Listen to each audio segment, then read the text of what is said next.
Welcome back to Simple Truth, trying to draw some truths out of the story of David in 1 Samuel chapter 26. We're on verse 21. David's just asked the king, why are you doing this? Who's driving you to do it, God or man? So here's the response, right, that we've been waiting for in verse 21. Then Saul said, I have sinned. Well, there's the answer to the question, right? The question, who's driving your intentions, right? The second that Saul says, I have sinned, that means man's driving it. This is not a God thing.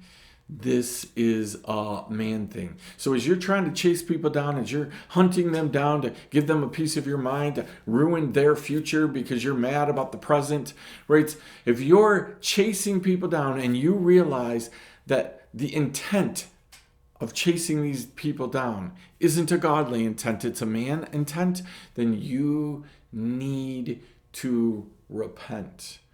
I've sinned. I'm the man, is what Saul says. That's what happens when we ask people just simple questions. Why are you doing this?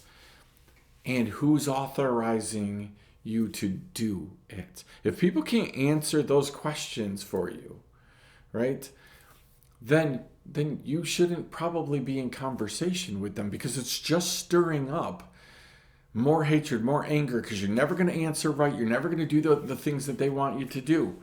So the next time that somebody is super angry with you, ask the question, why are you angry with me?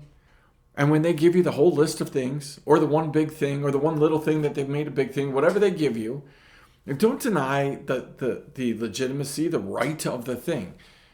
Listen, if somebody feels and thinks that you did something to them, you're not going to take that away. You're not going to convince them that you didn't. And even if you do, it's only a Band-Aid for a minute, and then they're going to rip it off, and they're going to bring it back up again. And God says, don't deny the right. Don't deny the legitimacy of the right. But then ask them, okay, who's driving this whole concept of you throwing rocks right now? Are you a man without sin? Are you a woman without sin? Did God tell you you have the right to throw this rock right now? Or is this a man thing? It makes sense to you. It makes sense to other people. That is unbelievably important in life.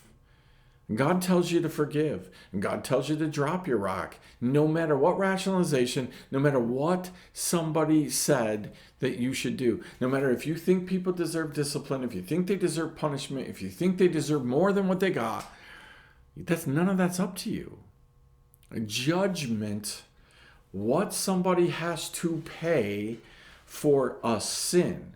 Let me remind you, we don't sin against man. There's no rules that Andy Fraud makes up that makes it sin if you don't do it.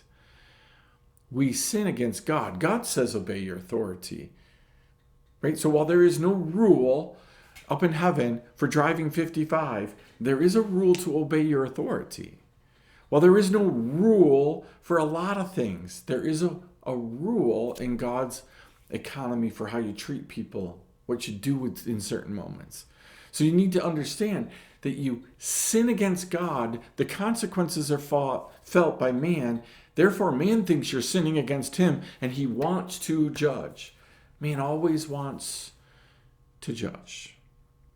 God says, no, there's only one judge, only one, and he hasn't given up his right to judge to you.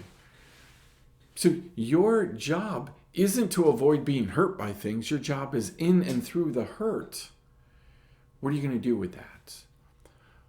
Saul, big enough in this moment to admit, I have sinned.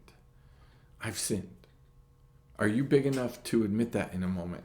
Yeah, this whole slander thing that I'm doing, this whole gossip thing that I'm doing, this whole defamation of character thing that I'm doing, this whole vengeance thing that I'm doing, it's not driven by God. God didn't give me permission to slander this person's name everywhere. Every time his name comes up, I have to respond. What a terrible, awful, rotten person this person is.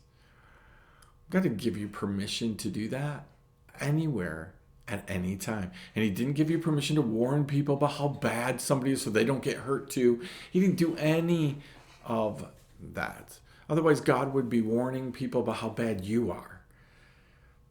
gossip and slander are gossip and slander. And if you're still reminding people 10, 15, 20, 30, 40 years later about what somebody did and how bad they are, you're the problem, not them. You want God to treat you that way. Do you want God to remind you 50 years from now about how bad you were 50 years ago? No, I doubt it.